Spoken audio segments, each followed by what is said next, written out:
Welcome, dear friends. I'm Dr. Manjunath. Today we have a very important personality in the field of pediatrics for India, and that happens to be none other than Dr. Narmada Ashok from Delaware.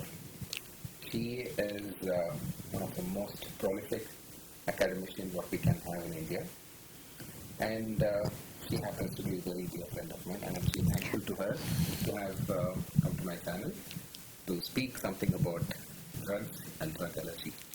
Thank you so much, Manjunath, for the very kind introduction. It's actually a pleasure to be here and to talk to It's you. been my long-term dream to have you in my channel because you speak so well, fluently, flawlessly, and not many people have that capability to make an impression and speaking at that quick pace. That means your thought process is so quick. Thank you.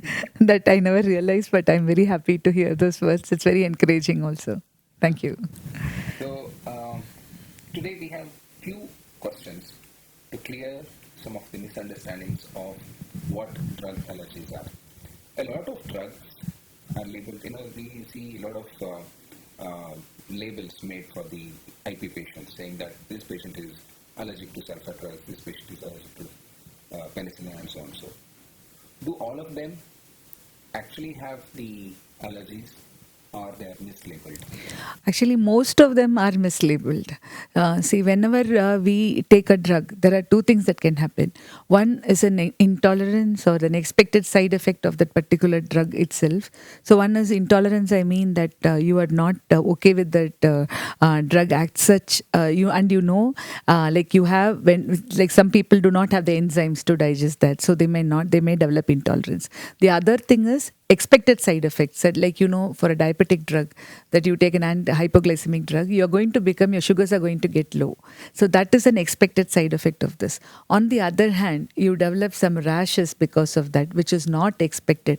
That is the typical drug allergy. Now, having said that, you can say that when you take amoxicillin, you're going to get a diarrhea, which is known. We are already explaining it to the patients.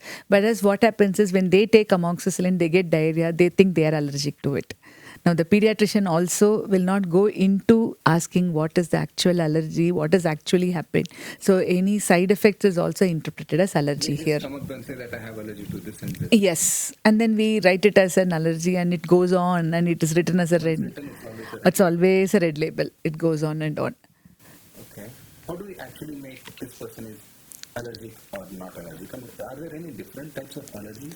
Yeah, when you take the drug allergy, it is something we always think it is IgE mediated. As soon as we take the drug, we are getting some effects that is IgE mediated. But ideally, there are multiple other reasons also. You can have drug allergy due to type 2 sensitivity. They can form antigen antibody complex like serum sickness, like illness. It can come. Sometimes you take the drug and you may develop complications much later, even after about 72 hours or even 1 month later. So those are the delayed reactions that can come. So the drug allergy actually travels through the entire spectrum of the 4 types of hypersensitivity we know about.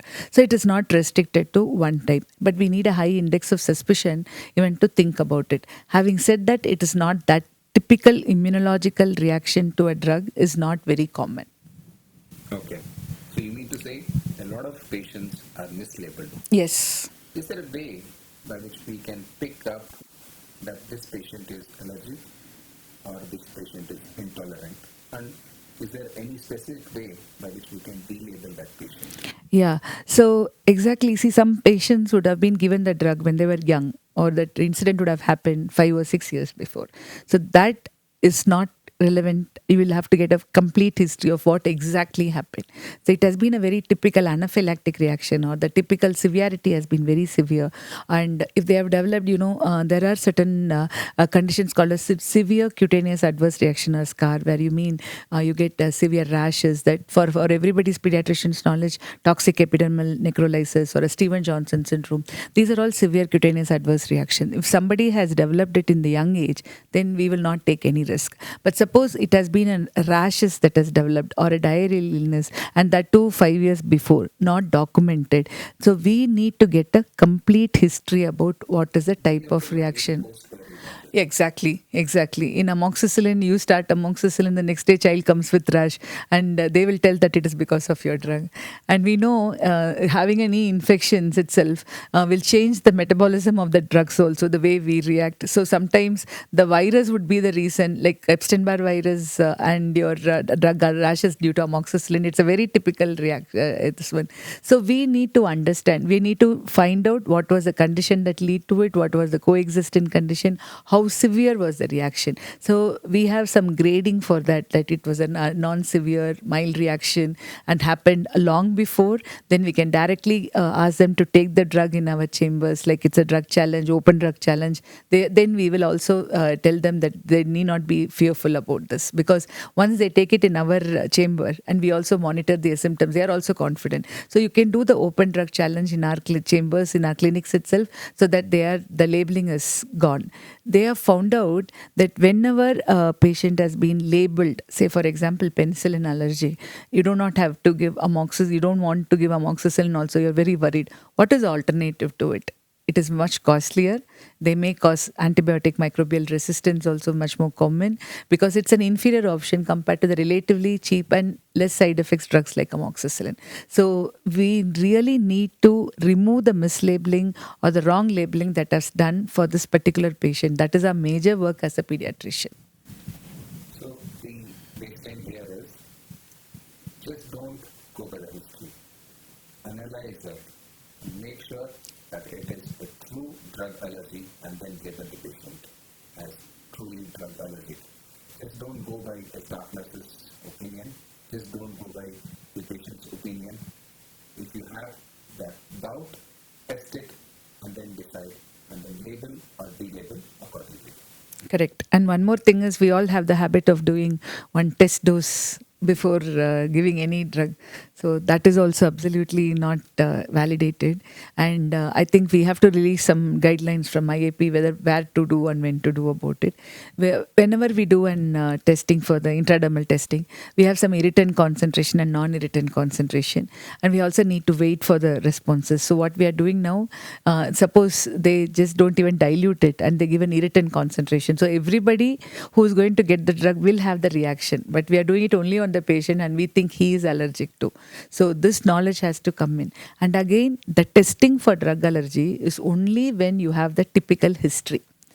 It is not a prophylactic means, like you do it for all the patients who come for surgery or before even they have developed that symptoms. It is only when they have the symptoms, in order to, you have multitude of drugs and you want to prove which drug is the culprit, that is when you do the testing. Do you see the drug allergies raising in last few decades? I mean, more awareness is being created. We are having a lot of poly pharmacy also. People are getting drugs from either they are on their own or they are also taking certain other medicines and combining with this. So all this can lead to a apparent increase. But ideally, when you look at the true allergy, I think we do not have any statistics as of India.